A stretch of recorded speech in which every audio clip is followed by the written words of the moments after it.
Death Note was very important for me. It was my getaway to becoming a weeb. My first encounter with anime that was actually in Japanese and not dubbed in Spanish like Dragon Ball Z or Digimon. What is this? What are they trying to communicate? I said. As you probably imagine, I binge-watched Death Note in 3 seconds. I loved everything about Death Note. I was so into the plot and I loved all the questions that arose with the story. Would I use the Death Note? Will it be worth it to risk the destination of my soul if I use it? Is a world without big criminals sustainable in time? Or what will happen if light dies? Will the Daenerys phenomenon occur? The Daenerys phenomenon is when Daenerys from Game of Thrones saved cities, freeing slaves and stuff, and then when she was no longer around, everything she did to help the city fell up in pieces, and the city ended up probably worse than how it was before. The way they presented the story, how the little games made you think about what was going on. I love everything about Death Note. The first time I watched Death Note, I was feeling really apathetic and angry towards humanity and life in general, so Light Yagami really spoke to me. I wasn't interested in bland characters that act good just because I just have to. I was looking for something else, and like a really good cult leader, Light Yagami really made 14 years old me empathize with his cause, and it was not hard to get Light's point. Everyone will be happier without dangerous criminals, I thought. Prisons are full anyways. It is really justice to have someone that killed 10 children and 2 little dogs in a place where they are being fed and treated better than some random homeless in the street. Light was so entertaining to watch. At that time, I was in that weird phase where you feel more intelligent than everyone around you, even though we were just as dumb as everyone else. So Light's strategies and tricks really impressed me. Of course, I would have done the same in that situation. Even though now rewatching the show, I realize he made a lot of dumb mistakes because he was too impulsive. I thought everything he did was flawless. But of course, there's always someone that has to ruin everything. I'm looking at you, Samuel L. Jackson in the Jumper movie. And that character was Elle. The thing is, Elle was the perfect rival for Light and was a great character. So it was not like an annoying inclusion, not like you, Samuel L. Jackson in Jumper. And with these two characters introduced, the game began. The relationship that these two characters have ends up being really deep. On one side, they wanted to defeat each other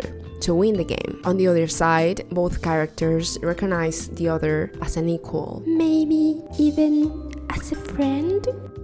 I don't know about you, but I love intelligent people fighting with each other. That's why I love so much some of the Hunter x Hunter fights. I just love to hear the inner dialogue of characters and why they do the things they do. But then they have to ruin everything. Spoilers! Light ends up being defeated. And by who? I'm so sorry for the Near and Mello fans, but please hear me out. I'm not completely against Light being defeated at the end, but the whole thing with Near just seems too rushed and too convenient. And just to throw a little bit of shit at the wall, couldn't they create a character more unique? Yes, I know Near is Elle's successor, but the world is a really big place. Did they really have to add someone taken from the same orphanage that also had weird habits like sitting weirdly, and that conveniently was also insanely smart? It just felt like when J.K. Rowling named the son of Harry Potter Albus Severus Potter. It's just a bit weird. They took the essence of Elle to create Near, but wouldn't it be great to just have a completely new character with his own identity and not just someone so inspired in Elle that looks like a character made by a teenager writing a Wattpad story? At least Mello looks a bit more original. I know it's a bit childish to expect the resolution to be between the two original characters, but the abrupt intervention of Near felt a little bit like when you are with someone trying to remember the name of an actor you saw in a movie, and then someone else uses Google and tells you the name of the actor, but you wanted to remember the name without using Google. Yeah, now we know the actor's name,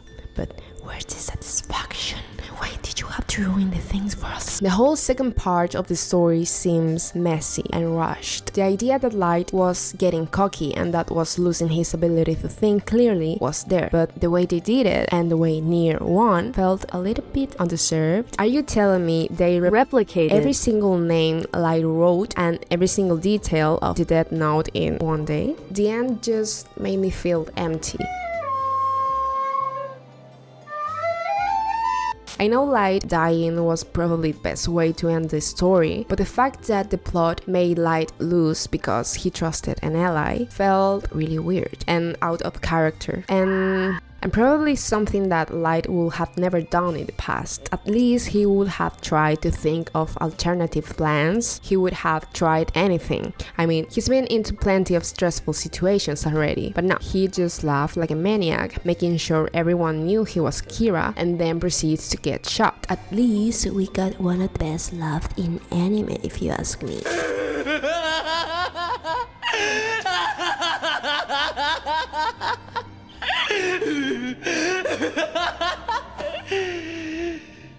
It felt like the plot wanted Light to lose and to make it quick. I would have preferred to just end the story with the death of L and maybe slightly imply Light's degrading state of mind. We all knew he developed a god complex and that he was becoming too corrupted by his own narcissism. The way everything ended is just sad.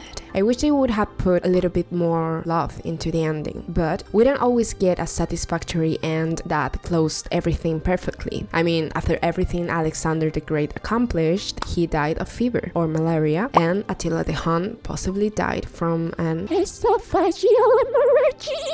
We can always just pretend everything ended with L's death or not. If you enjoyed the video, please leave a like or subscribe if you are interested in similar content in the future, and I'll appear on your homepage every 2 or 3 weeks like a spirit summoned with a Ouija board. My last video was about the music of the PS1, so you can watch that if you're interested in remembering the good old days when we were truly happy and content and the only thing you wanted was to become a Beyblade master. What do you think about the end of Death Note? Did you enjoy it? Would you have used the Death Note if that meant destining your soul to a pointless infinite existence? Did you actually like the end? Do you think the end wasn't that bad? Thank you for all the new subscribers and comments on my last video. I'm really happy about how well received that video was. Thank you. That will be all. Have an amazing week, eat a lot of tasty things, and I'll see you later. Bye bye.